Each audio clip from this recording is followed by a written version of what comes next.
কইছে এটা কি? কইছে কোরআন, এটা আল্লাহ। পরে এটা মাটিতে রেখে জুতাই দেওয়া 5-7টা বাড়ি দিছে।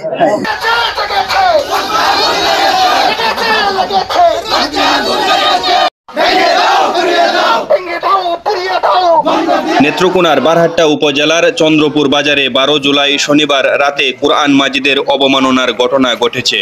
সেই প্রতিবাদে রবিবার উপজেলার তৌহিদি জনতা চন্দ্রপুর গেইরা বাজারে এক বিক্ষোভ মিছিল করেছে এবং আগামী 24 ঘন্টার ভিতর হাবিবুর বেগম ও নাজমা আক্তারকে গ্রেপ্তারের দাবি জানিয়েছে। যারা নাজমা হাবিবুরকে ইন্ধন দিয়েছে এবং সহযোগিতা করেছে আগামী 24 ঘন্টার ভিতরে আইনের আওতায় আনতে হবে।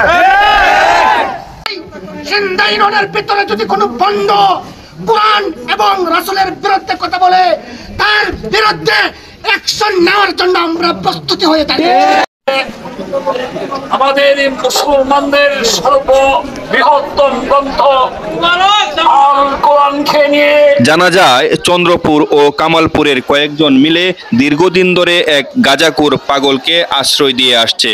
সেই পাগলের হাতে গত রাতে হাবিবুর রহমান নামের এক মাছ ব্যবসায়ী চন্দ্রপুর বাজার মসজিদ থেকে একটি কোরআন শরীফ নিয়ে দিলে এই ঘটনা ঘটে। এই ঘটনাটা যখন আমি পার্টি অফিসের থেকে শুনছি, শুই না প্রতিবাদ করতে গেছি, তো পাইছি 20-25 জন লোক। হাবিবুরের ঘরে 20-25 জন লোক, 2 জন মহিলা আর পুরুষ লোক আছে আর 20-22 জন। ঘটনা রাইতের প্রায় 10টা বাজে, সময়টা হলো 10টা বাজে। এইখানে বেগমের ঘর এই ফকির 10-12 দিন ধরিয়া মানে 30-35টা মানে লুঙ্গি দিছে। উনি ল্যাংড়া থাকে, বুঝছো এই বিষয়টা। ওই যে মসজিদ থেকে কোরআন শরীফ নিয়ে পরে ওই হাবিবুরের ক্যাশের উপরে রাখছে। ক্যাশের উপরে রাখলে পরে ওই ফকিরে কইতাছে এটা নিচে রাখতে হইব। কইছে এটা কি? কইছে কোরআন, এটা আল্লাহ। পরে এটা মাটিতে রেখে জুতাই দেওয়া 5-7টা বাড়ি দিছে কোরআন শরীফ বাড়ি দিয়ে কোরআনের উপরে সে মনে করেন দাঁড়া একা রয়ে রয়েছে। তো আমি শুনে কিন্তু মনে করি আমি দৌড়িয়া গেলাম, গেলে পরে দেন চিতুর ভাঙ্গ হয়ে গেছে সমস্ত লোকজন। কারণ আমি প্রতিবাদ করতে গিয়েও মনে করুন আমার এখানে অনেক লাঞ্ছিত হয়ে গেছি। হাবিবুর যেমন আর কি ব্যবসা প্রতিষ্ঠান আছে, হ্যাঁ, মাছের আড়তের মালিক। আর এটার মেন নায়ক হইলো বেগম নাজমা এবং এই উনার স্বামী দুঃখু ফকির। উনিও ধরেন এই ওই মাদক ব্যবসার সাথে জড়িত।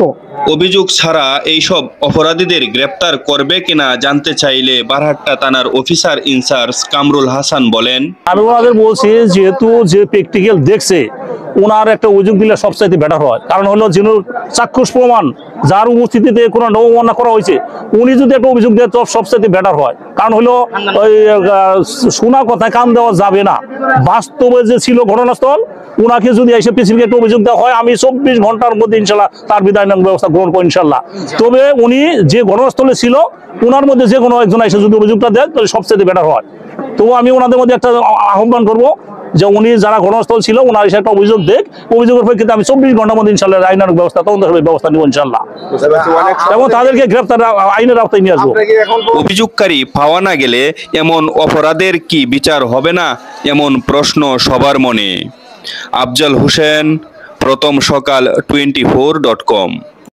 দিয়েছে পরিকল্পনা করেছে তার পরিপূর্ণ শাস্তি আমরা চাই আল্লাহ।